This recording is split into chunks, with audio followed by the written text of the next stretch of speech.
Assalamualaikum warahmatullahi wabarakatuh. Alhamdulillahirrabbilalamin. Wabihi nasta'inu ala umuri dunia wa din. Wassalatu wassalamu ala asyrafil anbiya'i wal mursalin wa ala alihi wa sahbihi ajma'in, amma ba'du. Rabbi shrah li sadri wa yassir li amri wa uqdatan min lisani yafqahu qawli. Yang terhormat Bapak dosen pengampu mata kuliah Mikro Teaching Bapak Haji Muhammad Rifki Rizal yang saya hormati, dan tak lupa kepada teman-teman semua. Baik, kami dari kelompok 1 di sini akan menjelaskan, yaitu sekaligus akan menayangkan video praktek pembelajaran Mikro Teaching yang mana di sini kami akan membahas yaitu 2 keterampilan. Yang pertama, keterampilan bertanya dan keterampilan memberikan penguatan. Kami dari kelompok 1 yang beranggotakan yang pertama yaitu Renaldi yang NIM 22, yang kedua Muhammad Abu Septian dengan NIM 34, yang ketiga Siti Bozadul Ummah dengan NIM 33, yang keempat Sri Wahyuni dengan NIM 09, yang kelima Duratul Hasanah dengan NIM 08, yang keenam Samsul Bahri dengan NIM 36, yang ketujuh Dewi Oktavia dengan NIM 6, yang ke-8 Muhammad Dimas Intisam dengan NIM 36, yang selanjutnya yaitu Aai Nur Fahla dengan NIM 20. Baik, langsung saja ke penjelasan materi terlebih dahulu. Yang pertama, keterampilan bertanya. Bertanya adalah kegiatan yang terdapat dalam kehidupan sehari-hari seperti di kantor, di rumah, di pasar, di perjalanan, di sekolah, dan di mana saja selalu terjadi kegiatan bertanya dan menjawab. Dalam proses belajar mengajar, tujuan pertanyaan yang diajukan guru adalah agar siswa belajar, yaitu memperoleh pengetahuan dan meningkatkan kemampuan berpikir dalam proses belajar mengajar. Setiap pernyataan baik berupa kalimat tanya atau suruhan yang menuntut respon siswa, sehingga siswa dapat memperoleh pengetahuan dan meningkatkan kemampuan berpikir, dimasukkan ke dalam golongan pertanyaan. Yang selanjutnya, tujuan keterampilan bertanya. Yang pertama, membangkitkan minat dan rasa ingin tahu. Yang kedua, memusatkan perhatian peserta didik terhadap pokok bahasan. Yang ketiga, mendiagnosis kesulitan belajar. Yang keempat, mengembangkan active learning. Yang kelima, memberi kesempatan peserta didik mengasimilasi informasi. Yang ketujuh, mendorong peserta didik untuk mengemukakan pendapat. Prinsip dan kebiasaan yang harus dihindari oleh guru dalam bertanya. Yang pertama, dalam usaha pencapaian tujuan tersebut di atas ada beberapa prinsip yang perlu mendapat perhatian guru pada waktu menggunakan keterampilan bertanya dalam proses belajar mengajar, baik keterampilan dasar bertanya tingkat dasar maupun keterampilan dasar bertingkat lanjut, yaitu yang pertama, kehangatan dan keantusiasan, sikap, ramah, suara, ekspresi, wajah, pergerakan, dan posisi badan. Yang kedua, bervariasi. Sikap hangat dan penuh semangat yang menunjukkan guru dalam menapi siswa sangat penting dalam memelihara kelangsungan proaktif siswa dalam pelajaran dan proaktif siswa terhadap teman sekelas.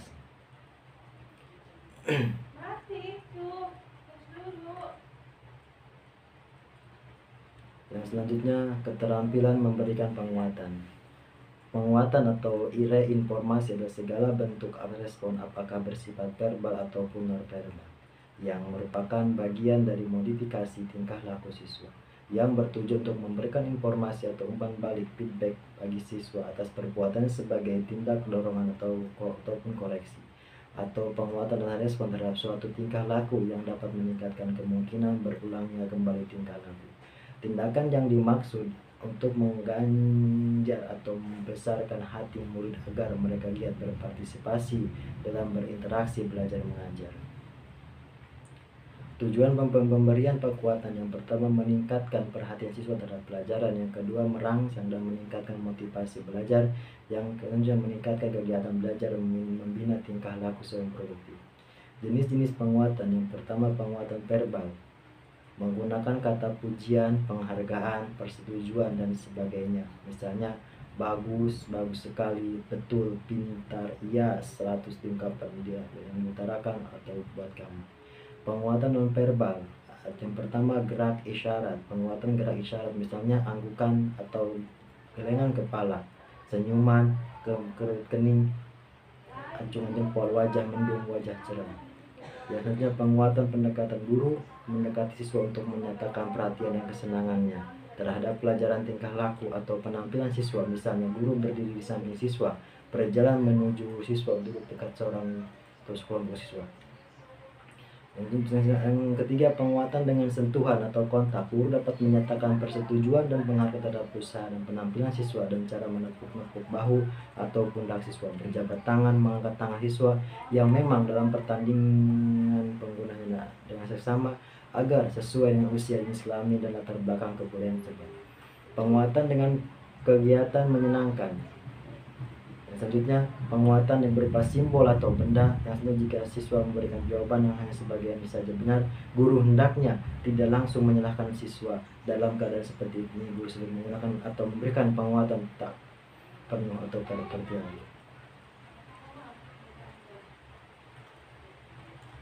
Baik, itulah penyampaian materi. Yang selanjutnya akan kami siarkan yaitu video, yaitu praktek keterampilan bertanya dan memberikan kepenguatan. Sekian, terima kasih. Assalamualaikum anak-anak. Waalaikumsalam Bu Guru. Apa kabar hari ini?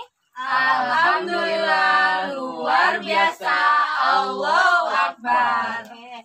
Sebelum kita memulai pembelajaran setiap hari Jumat ini, kita awali dengan berdoa terlebih dahulu. Silakan ketua kelasnya memimpin doa. Baik, sebelum kita mulai belajar, maka kita baca doa dengan menundukkan kepala. Berdoa dimulai. Selesai. Lanjut ya, kita habiskan hari ini. Yang nggak hadir bilang ya, dan yang hadir bilang hadir, oke? Pertama, Renaldi. Selalu hadir, Bu. Pintar. Ai. Hadir, Bu. Dewi. Hadir, Bu. Duratul Hasanah. Hadir Bu. Samsul Bahri. Sakit. Sakit. Dimas. Izin, Bu. Izin kemana? Nggak tahu, Bu. Nggak ada keterangan. Oh, berarti Alfa ya. Apa, Bu? Ya. Agus. Izin juga Bu. Kenapa izinnya? Nggak tahu Bu. Siti Fauziatul Rumah. Hadiran Ibu. Oke, berarti yang hari ini hadir 5 orang aja ya. Iya Oke, Bu. Baik, kita langsung ke pembahasan ya. Minggu kemarin kita belajar mengenai Sholat. Apakah masih ingat pelajarannya? Masih Bu. Oke, kita mengulas dengan Ibu kasih beberapa pertanyaan ya. Oke, pertanyaan pertama nih, kalau misalkan ada yang bisa, silakan jawab angkat tangan dan diangkat tangan dulu ya, baru ngomong, oke? Oke, lanjut ya. Kita ke pertanyaan pertama nih. Ada yang masih ingat nggak sih anak-anak tentang sholat itu apa? Ya, silakan naik. Yang keras ya suaranya, biar kedengaran sama teman-teman yang lainnya. Sholat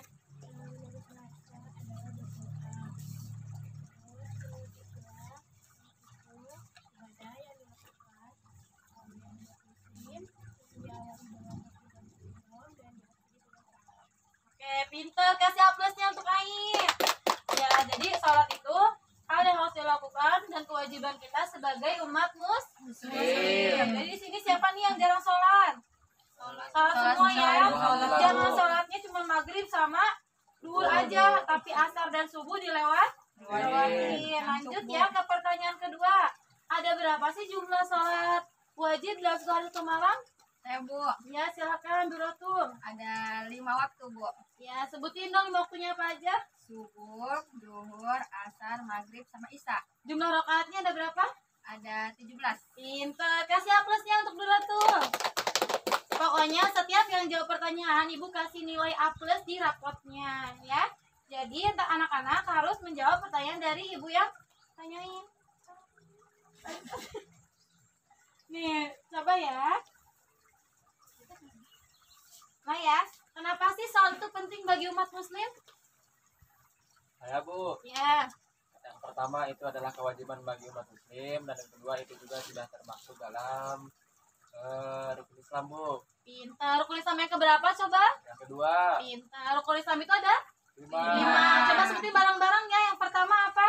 Syahadat, Kedua, sholat, ketiga, zakat, zakat apa puasa nih? Zakat. Ada keempat, Puasa. Puasa apa? Puasa Nih, Ramadan. kita bakal melaksanakan puasa Ramadan sebulan yang akan Datang. sekarang bulan apa?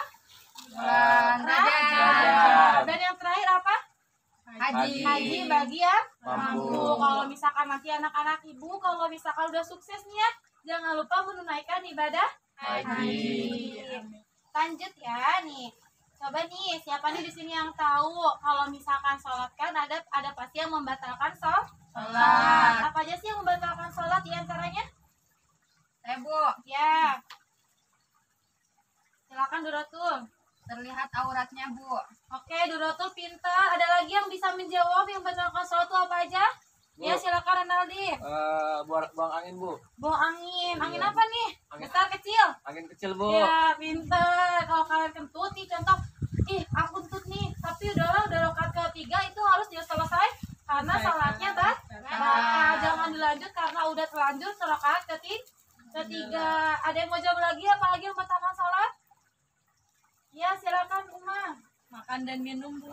Pintar. Nih, tahu nggak makan dan minum itu bukan kayak kita makan nasi, bukan. Tapi kita contoh nih, sebelum sholat kita udah punya wudhu, terus makan. Terus makannya itu ada di kayak masih sisa di mulut. Itu nggak boleh dimakan. Kalau dimakan kita batal sholat. Ya. Kalau minum pun kan bukan kayak minum cola-cola, minum Fanta, Sprite dan lain sebagainya, tapi minum yang di luar dari bibir di sini nih, dari sini ya, itu batal sholatnya. Pintar. Selanjutnya nih, satu pertanyaan lagi ya. Nih, siapa nih yang tahu syarat wajib sholat itu terdiri apa aja? Saya Bu, Ya, silakan Dewi. yang pertama itu harus Islam. Yang kedua itu berakal sehat. Yang ketiga itu terhindar dari hadas kecil maupun besar. Pintar. Dan ada ketinggalan ya, yaitu Balik. balik. Itu udah pada balik belum? Sudah Bu. Udah. Ya, jadi kalau misalkan udah pada balik itu wajib melaksanakan sholat karena tanggungan dosa dan pahalanya diberikan kepada kita. Kalau masih belum balik itu masih pahalanya disetorkan kepada orang tua. Nih, udah pada paham tentang sholat? Apa ada yang tanyakan? Izin bertanya dong. Ya, silakan Uma mau nanya apa? Itu kalau di dalam rukun sholat, kalau ada yang ketinggalan gitu satu rukunnya gitu nggak kita jalan itu sah nggak sholat? Kalau misalkan ibu jawab ya dia. Nih, kalau misalkan kita tidak melaksanakan salah satu rukun sholat, maka sholatnya batal karena rukun itu wajib dikerjakan. Kayak contoh nih, kita nggak melaksanakan yang namanya takbiratul ihram. Sedangkan takbiratul ihram itu termasuk ke rukun sholat yang kedua ya. Jadi kalau misalkan kita batal nih kayak nggak ngelaksanain salah satu rukunnya, maka batal sholatnya. Ada lagi yang mau bertanya dari laki-lakinya? Bu, saya izin Ya. bertanya. Kalau semisal kita lupa gitu Bu ya. Ya, Kan saya suka sholat subuh Bu ya. Tapi saya suka lupa aja itu Bu. doa kunutnya ya. Ya, gimana itu Bu? Nih, ibu jawab ya Naya. Nih, kalau misalkan kita lupa dalam melaksanakan kunut ya, sedangkan kunut kan termasuknya ke sunnah abad. Kalau misalkan kayak contoh Al-Fatihah, niat, takbiratul ihram, sujud, masuknya ke rukun sholat. Tapi kalau misalkan kunut termasuknya ke sunnah abad. Kalau misalkan sunnah abad tidak dikerjakan, maka harus melaksanakan sujud sahwi. Ya, jadi ini susah gini laksanainnya. Kalau udah tahiyat, contoh at-tahiyat tuh, lalu kalau udah selesai sampai innaka hamidum majid, sujud lagi, ya baca subhanalladzi la yanamu wala yasu, lalu duduk lagi baca robik firli, sujud lagi, dari itu salah, baru assalamualaikum warahmatullah. Tapi kalau misalkan salah satu sunnah hayat nggak dikerjakan, itu tidak apa-apa, tidak melaksanakan sujud sahwi. Udah paham sampai sini? Pintar. Berhubungin ibu ada rapat ya anak-anak ya. Kita belajarnya selesaikan sampai di sini saja. Nanti kita minggu depan praktek sholat subuh ya. Jadi hafalin doa kunutnya. Karena kalau misalkan doa kunut kayak contoh salah satu apa dia nggak dibawa, maka harus diketahui juga ya. Hafalin doa kunutnya, perbaiki lagi Al-Fatihahnya karena nilai praktek juga sangat penting di rapot ya Nana ya. Oke, sampai sini aja. Ibu mau rapat dulu ya. Kalau misalkan nih kalau ibunya rapat udah baca-baca buku aja ya. Sekian, terima kasih. Kita akhiri pelajaran kali ini dengan bersama-sama baca hamdalah. Alhamdulillahirobbilalamin. Sekian, terima kasih. Selalu bahagia terus ya. Jangan lupa jaga kesehatan karena sekarang virus lagi menyebar luas ya. Assalamualaikum warahmatullahi wabarakatuh. Waalaikumsalam warahmatullahi wabarakatuh. Baik, terima kasih teman-teman sudah menyaksikan video dari awal sampai akhir.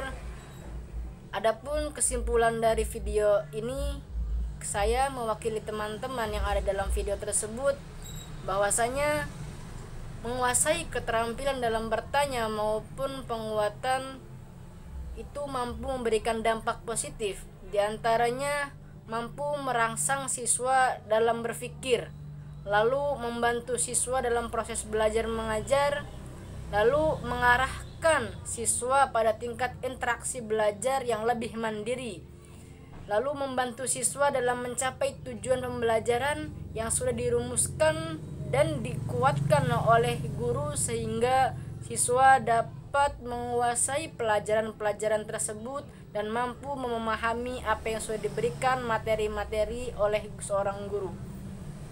Lalu selanjutnya dapat meningkatkan perhatian atau rasa prihatin dan motivasi terhadap siswa yang sudah dijelaskan oleh seorang guru.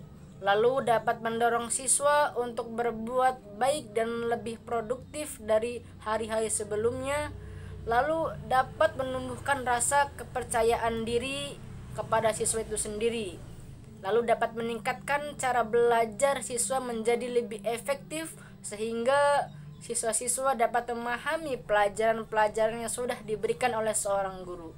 Lalu yang terakhir, dapat mendorong seorang siswa untuk meningkatkan belajarnya secara mandiri. Terima kasih sebelumnya kepada teman-teman yang sudah menyaksikan. Mungkin bila ada kata-kata yang kurang berkenan dalam video ini, saya mewakili teman-teman mohon maaf bila terjadi kata-kata yang kurang berkenan kepada teman-teman maupun penyampaian yang kurang baik karena kami dalam masa belajar. Terima kasih. Wassalamualaikum warahmatullahi wabarakatuh.